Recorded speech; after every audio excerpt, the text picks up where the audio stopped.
Hey guys, let's talk about Illuvium, some things that have been happening with it, and how there are a few things that might start showing there's a gaming narrative slowly building.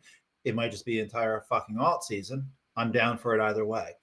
But full transparency, yes, I'm an Illuvium. I've been liking this one a little bit more. Amazing how that happens the more you research something, right? So what I want to do in this video today is I just want to talk about how Illuvium looks like it's really starting to gear up for its big moves forward. It's already been implementing some of the roadmap plans it talked about it would do when they felt like the timing of the market was right, like advertising more about their game, all these leaks that are coming out. I love that. They call them leaks, but like you ask, hey, can you send another leak? And then an hour later, they post another one. Awesome. It is the great little interaction of marketing, like seeing it. They're having more tournaments. They're having the big tournament. They're talking about it, live streaming it. They're doing everything really well, and it's starting to show. So I want to get into some of that kind of stuff today. But as always, first, if you've been here a couple of times or you get anything from this, educational, entertainment, whatever, please do press the like and subscribe button. And now let's just move forward. Let's talk a little bit about Illuvium.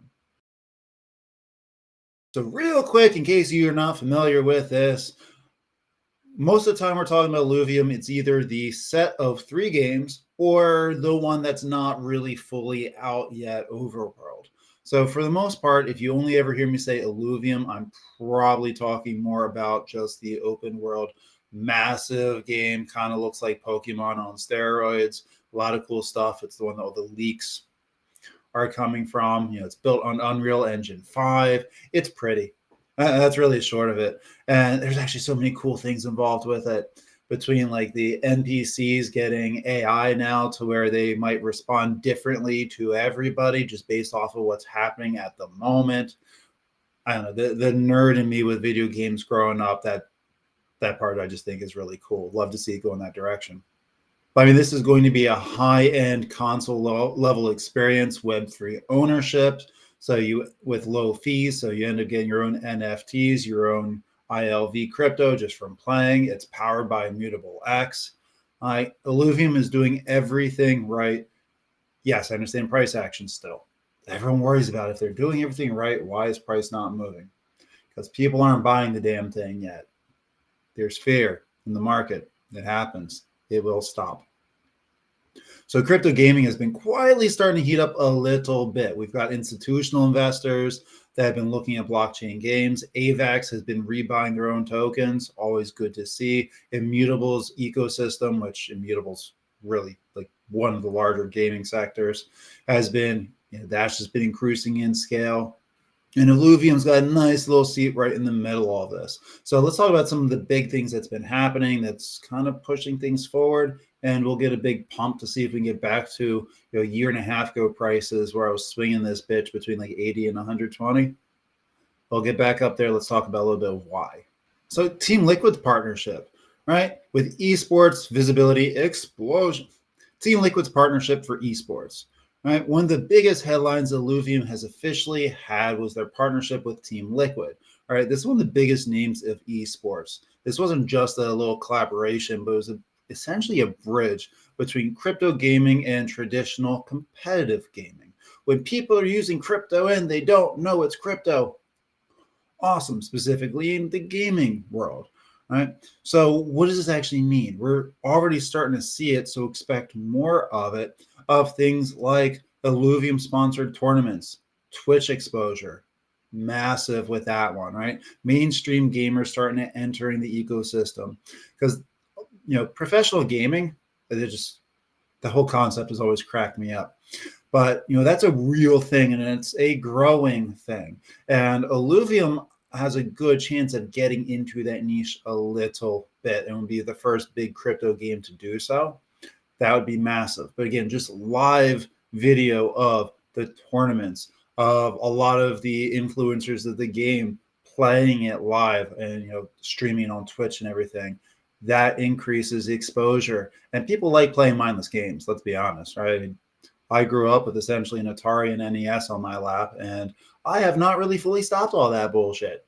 We like these things. And more people get into play, people will pay to play games. This has been proven how many decades ago, right? Every major event means Illuvium prize pools, NFTs, increased marketplace volume, and this comes from this comes not just from the players in the tournaments, but people watching that are in it, realizing, oh, here's a new asset, here's a new game. Let me hop into it. Is that going to get everyone? Of course not. But you get one out of every 20 people that's heard of the game or watched someone else play it jumps in. This adds up. This is that flywheel effect we're looking for. And it's just great marketing. Wonderful. Next, Illuvium's teamed up with Warena. Warena, W Arena. Let's go with Warena. I like the sounds of that pronunciation better. All right, this is backed by something called Animoca Brands. I remember looking them up before with some partnerships with Disney or something. But anyway, what this partnership means to Illuvium is that it lets players move assets across metaverses. Hold on, right? You can move assets across metaverses. We're talking about gaming interoperability, right? Illuvium can be one of the few games where assets that you get can travel across ecosystems, and this is long-term for value. Right? Think about if you catch an alluvial in one game, and it can exist across multiple worlds, maybe in different games, different partnerships. Maybe they'll end up expanding to where Illuvium goes on to Solana, and then you can do that quick adoption. Or even just the fact that you can take NFTs from Illuvium, which is ERC, and move it onto Solana, sell everything there. This is big. It means more utility for people to buy and sell and mass adoption. They did a whole new overhaul in their reward system specifically for their staking. So we're now staking rewards tied just more directly to game revenue and the marketplace fees and tournament profits and a lot more. So this just helps create more of a link between the player and engagement and token demand. So in short, there's more players, there's more in-game spending, more Illuvium distributed to the stakers, which promotes people staking more. And anything we can promote people holding on to a crypto longer, good for prices to go up, right? I mean, there's no secret. To make money in investment, you have to eventually sell the investment. I get that, but it's looking for more long-term holders. And staking is one of the easier ways, specifically with a lock-in period for increased rewards. Great way of getting that long-term holders to keep price going up.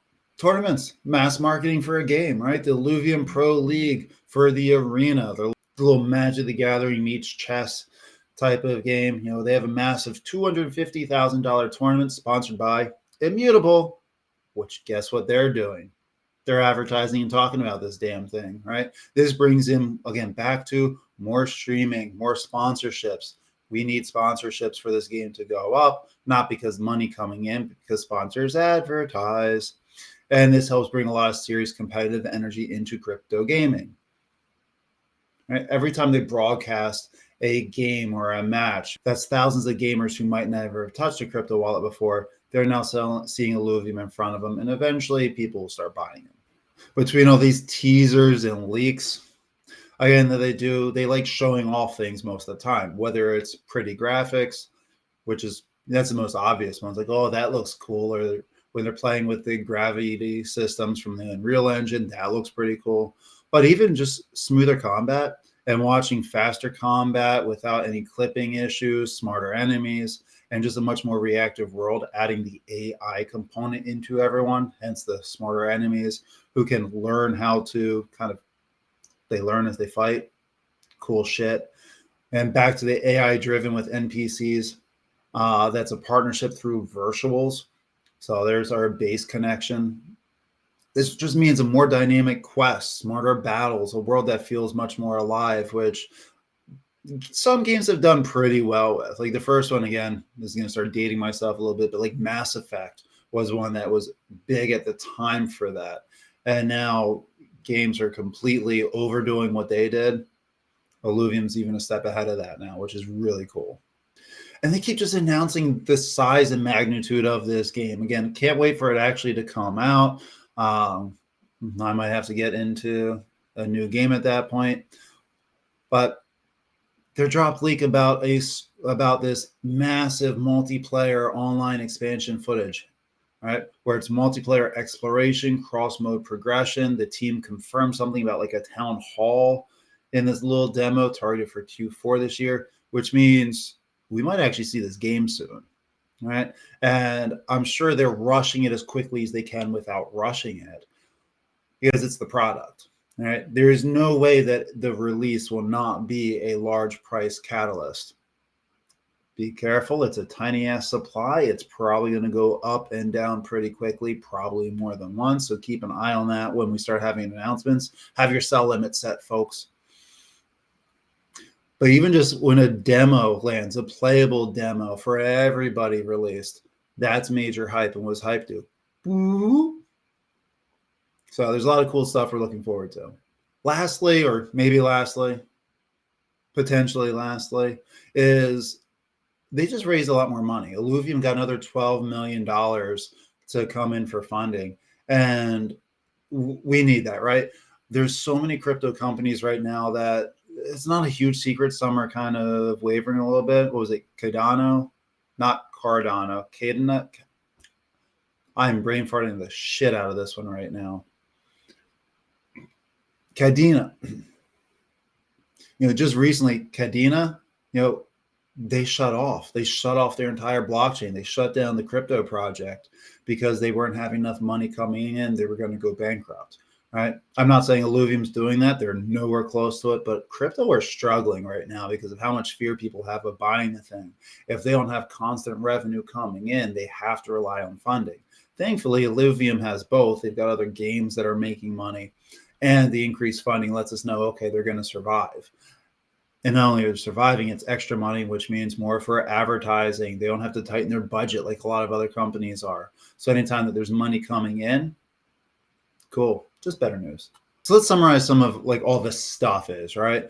Things I'm expecting that's specifically going to turn into price catalysts for good upward movement. Playable demos and these continued MMO teasers. They're short-term catalysts, but the more often they come, as long as they're not too diluted, this is really good news. I like seeing more of these leaks. I like hearing that there's going to be small little demos coming out. Throw us into a boss fight, throw us into a tutorial. Let's play some of this stuff. The increased staking coming, the exposure from esports and immutable and getting on for more people to see the games, the AI powered gameplay. That's the thing that's going to get more people to play. I know I'm getting a little stuck on that one. I just think it's nerdy cool, but that's the gameplay experience, right?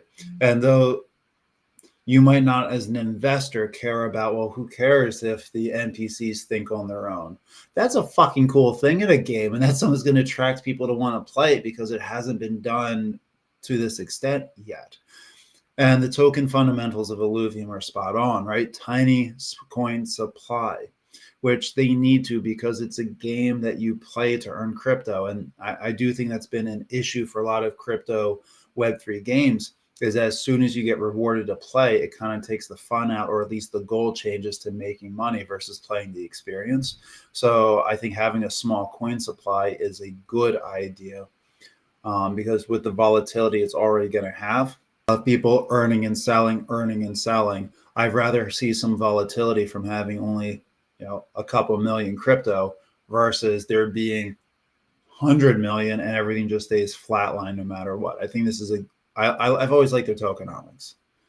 It's great for volatility, which is why I first swing traded this coin when I learned about it. So there we have it. More rambles about Illuvium brought to you by this guy behind the glasses. Tell me what you guys think. Tell me in the comments below. What is your view on Illuvium? When they have a beta or demos, are you going to hop in on it? Are you currently playing any of their games? Tell me, show things down below, ask any questions you have. I'll always give you my opinions and knowledge base of what I got. I'll talk to you guys again soon. Peace.